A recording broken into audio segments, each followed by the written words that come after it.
Pembacaan firman Tuhan Perjanjian Baru hari ini. Markus 10 ayat 32-52. Pemberitahuan ketiga tentang penderitaan Yesus. Yesus dan murid-muridnya sedang dalam perjalanan ke Yerusalem dan Yesus berjalan di depan. Murid-murid merasa cemas dan juga orang-orang yang mengikuti dia dari belakang merasa takut. Sekali lagi Yesus memanggil ke-12 muridnya dan ia mulai mengatakan kepada mereka apa yang akan terjadi atas dirinya. Katanya, sekarang kita pergi ke Yerusalem dan Anak Manusia akan diserahkan kepada imam-imam kepala dan ahli-ahli Taurat, dan mereka akan menjatuhi dia hukuman mati. Dan mereka akan menyerahkan dia kepada bangsa-bangsa yang tidak mengenal Allah. Dan ia akan diolok-olokkan, diludahi, disesah dan dibunuh, dan sesudah 3 hari ia akan bangkit. Permintaan Yakobus dan Yohanes. Bukan memerintah melainkan melayani. Lalu Yakobus dan Yohanes, anak-anak Zebedes, mendekati Yesus dan berkata kepadanya, "Guru, kami harap supaya engkau kiranya mengabulkan suatu permintaan kami." Jawabnya kepada mereka, "Apa yang kamu kehendaki aku perbuat bagimu?" Lalu kata mereka, "Perkenankanlah kami duduk dalam kemuliaan-Mu kelak, yang seorang lagi di sebelah kanan-Mu dan yang seorang di sebelah kiri-Mu." Tetapi kata Yesus kepada mereka, "Kamu tidak tahu apa yang kamu minta. Dapatkah kamu meminum cawan yang harus kuminum dan dibaptis dengan baptisan yang harus kuterima?" Jawab mereka, "Kami dapat." Yesus berkata kepada mereka, "Memang, kamu akan meminum cawan yang harus kuminum dan akan dibaptis dengan baptisan yang harus kuterima. Tetapi hal duduk di sebelah kananku atau di sebelah kiriku, aku tidak berhak memberikannya. Itu akan diberikan kepada orang-orang bagi siapa itu telah disediakan." Mendengar itu ke-10 murid yang lain menjadi marah kepada Yakobus dan Yohanes. Tetapi Yesus memanggil mereka lalu berkata, "Kamu tahu, bahwa mereka yang disebut pemerintah bangsa-bangsa memerintah rakyatnya dengan tangan besi, dan pembesar-pembesarnya menjalankan kuasanya dengan keras atas mereka. Tidaklah demikian di antara kamu. Barang siapa ingin menjadi besar di antara kamu, hendaklah ia menjadi pelayanmu. Dan barang siapa ingin menjadi yang terkemuka di antara kamu, hendaklah ia menjadi hamba untuk semuanya. Karena Anak Manusia juga datang bukan untuk dilayani, melainkan untuk melayani dan untuk memberikan nyawanya menjadi tebusan bagi banyak orang." Yesus menyembuhkan Bartimeus. Lalu tibalah Yesus dan murid-muridnya di Yerikho. Dan ketika Yesus keluar dari Yerikho, bersama-sama dengan murid-muridnya dan orang banyak yang berbondong-bondong, ada seorang pengemis yang buta, bernama Bartimeus, anak Timeus, duduk di pinggir jalan. Ketika didengarnya, bahwa itu adalah Yesus orang Nazaret, mulailah ia berseru, "Yesus, Anak Daud, kasihanilah aku." Banyak orang menegurnya supaya ia diam. Namun semakin keras ia berseru, "Anak Daud, kasihanilah aku." Lalu Yesus berhenti dan berkata, "Panggillah dia." Mereka memanggil orang buta itu dan berkata kepadanya, "Kuatkan hatimu, berdirilah, ia memanggil engkau." Lalu ia menanggalkan jubahnya, ia segera berdiri dan pergi mendapatkan Yesus. Tanya Yesus kepadanya, "Apa yang kau kehendaki supaya aku perbuat bagimu?" Jawab orang buta itu, "Rabuni, supaya aku dapat melihat." Lalu kata Yesus kepadanya, "Pergilah, imanmu telah menyelamatkan engkau." Pada saat itu juga melihatlah ia, lalu ia mengikuti Yesus dalam perjalanannya. Demikianlah pembacaan firman Tuhan Perjanjian Baru hari ini. Pembacaan firman Tuhan Perjanjian Lama hari ini. Bilangan 34 ayat 1-29. Batas-batas tanah Kanaan. Tuhan berfirman kepada Musa, "Perintahkanlah kepada orang Israel dan katakanlah kepada mereka, apabila kamu masuk ke negeri Kanaan, maka inilah negeri yang akan jatuh kepadamu sebagai milik pusaka, yakni tanah Kanaan menurut batas-batasnya. Adapun sisi selatanmu ialah dari padang gurun Zin menyusur Edom, maka batas selatanmu mulai dari ujung laut Asin di sebelah timur. Lalu batasmu membelok di selatan pendakian Akrabim, terus ke Zin dan berakhir di sebelah selatan Kades Barnea. Sesudah itu ia mencapai Hazar Adar, dan terus ke Asmon.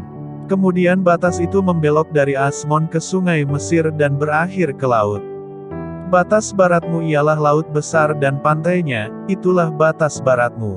Inilah batas utaramu, mulai dari laut besar haruslah kamu buat tanda batas ke Gunung Hor.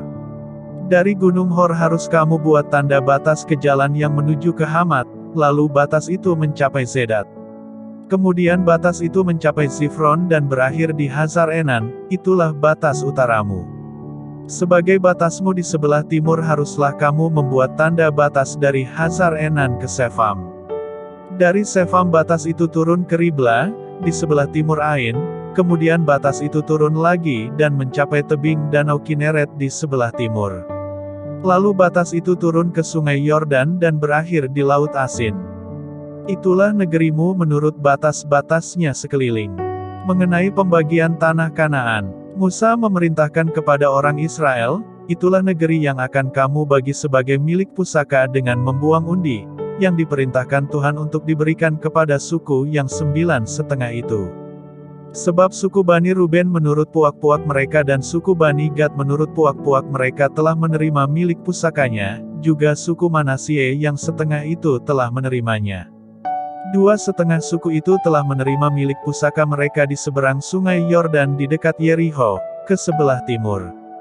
Tuhan berfirman kepada Musa, inilah nama orang-orang yang harus membagikan tanah itu kepadamu sebagai milik pusaka, Imam Eleazar dan Yosua bin Nun. Lagi haruslah kamu mengambil seorang pemimpin dari setiap suku untuk membagikan tanah itu sebagai milik pusaka. Inilah nama orang-orang itu, dari suku Yehuda, Kaleb bin Yefune. Dari suku Bani Simeon, Samuel bin Amihud. Dari suku Benyamin, Elidad bin Kislon. Dari suku Bani dan seorang pemimpin, Buki bin Yogli. Dari anak-anak Yusuf, yakni dari suku Bani Manasye seorang pemimpin Hanil bin Efod. Dan dari suku Bani Efraim seorang pemimpin, Kemuel bin Siftan. Dari suku Bani Zebulon seorang pemimpin, Elisafan bin Parnah. Dari suku Bani Isahar seorang pemimpin, Paltil bin Azan. Dari suku Bani Asher seorang pemimpin, Ahihud bin Selomi. Dari suku Bani Naftali seorang pemimpin, Pedael bin Amihud. Itulah orang-orang yang diperintahkan Tuhan untuk membagikan milik pusaka kepada orang Israel di tanah Kanaan. Bilangan 35 ayat 1-34. Kota-kota orang Lewi. Tuhan berfirman kepada Musa di dataran Moab di tepi sungai Yordan di dekat Yeriho. Perintahkanlah kepada orang Israel, supaya dari milik pusaka kepunyaannya diberikan mereka kota-kota kepada orang Lewi untuk didiami. Juga haruslah kamu memberikan kepada orang Lewi tanah-tanah penggembalaan yang di sekeliling kota-kota itu. Kota-kota itu akan menjadi kepunyaan mereka untuk didiami dan tanah-tanah penggembalaannya untuk hewan yang mereka miliki dan untuk segala ternak mereka yang lain. Tanah-tanah penggembalaan kota-kota yang harus kamu berikan kepada orang Lewi itu ialah dari tembok kota keluar 1.000 hasta berkeliling. Di luar kota itu haruslah kamu mengukur 2.000 hasta di sisi timur dan 2.000 hasta di sisi selatan dan 2.000 hasta di sisi barat dan 2.000 hasta di sisi utara, sehingga kota itu berada di tengah-tengah. Itulah bagi mereka tanah-tanah penggembalaan kota-kota. Mengenai kota-kota yang harus kamu berikan kepada orang Lewi itu, ialah 6 kota perlindungan yang harus kamu berikan, supaya orang pembunuh dapat melarikan diri ke sana. Di samping itu haruslah kamu memberikan 42 kota. Segala kota yang harus kamu berikan kepada orang Lewi itu berjumlah 48 kota, semuanya dengan tanah-tanah penggembalaannya. Mengenai kota-kota yang akan kamu berikan dari tanah milik orang Israel, dari suku yang banyak jumlahnya haruslah kamu ambil banyak, dan dari suku yang sedikit jumlahnya haruslah kamu ambil sedikit. Setiap suku harus memberikan dari kota-kotanya kepada orang Lewi sekadar milik pusaka yang dibagikan kepadanya.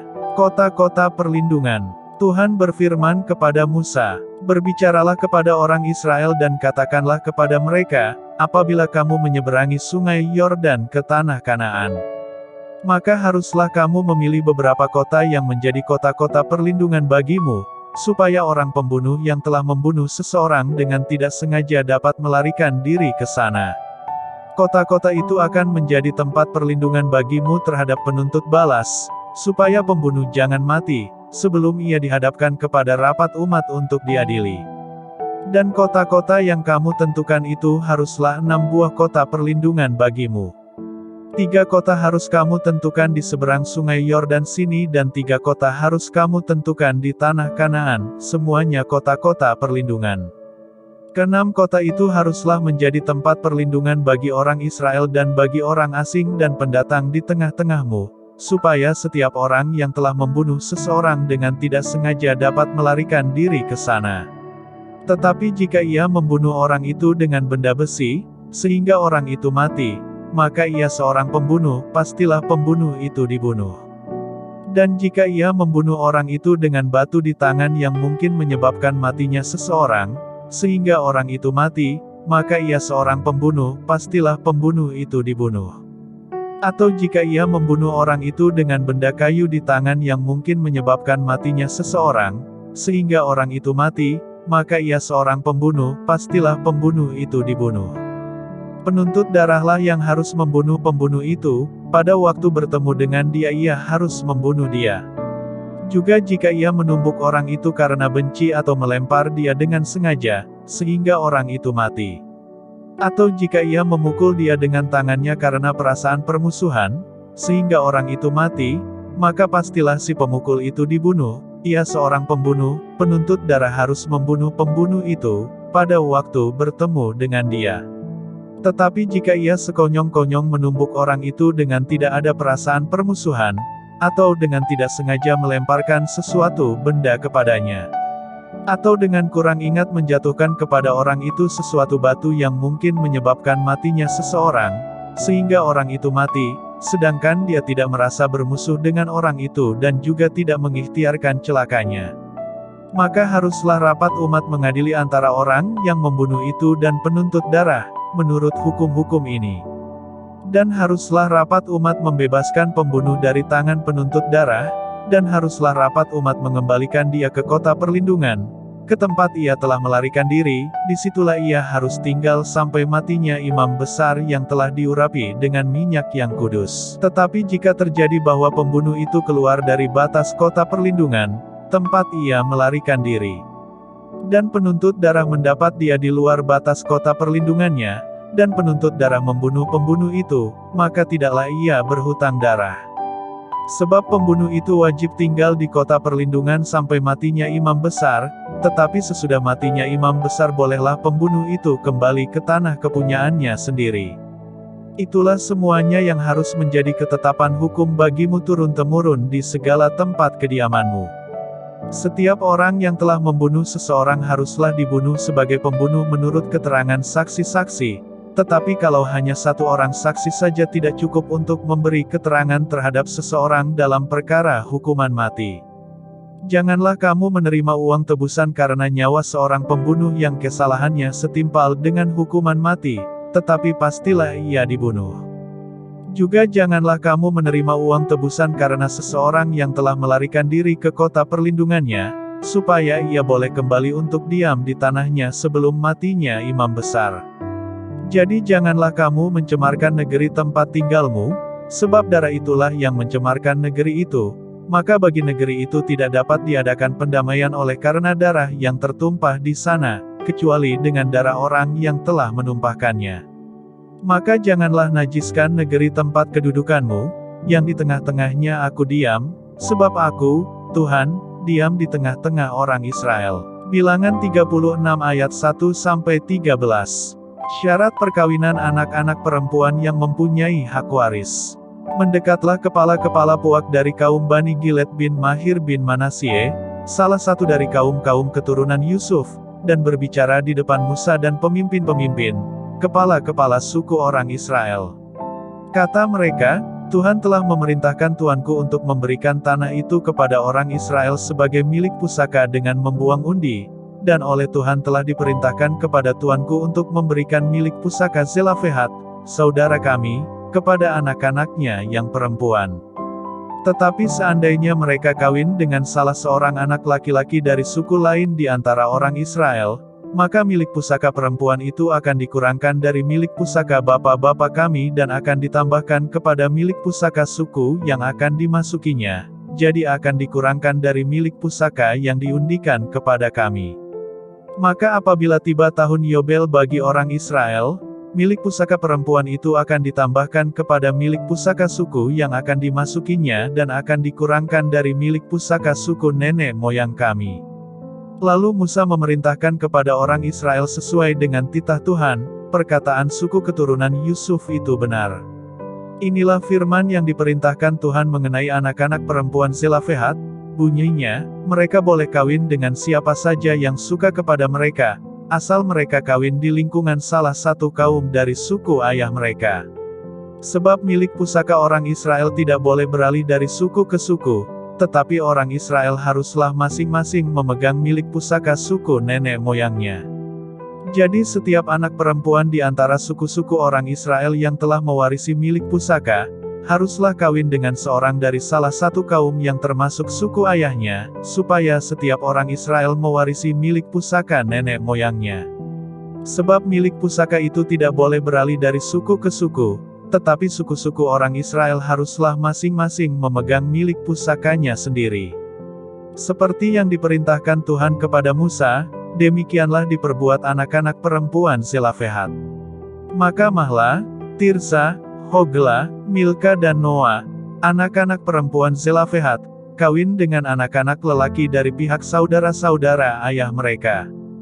Mereka kawin dengan laki-laki dari kaum-kaum Bani Manasye bin Yusuf, sehingga milik pusaka mereka tetap tinggal pada suku kaum ayahnya.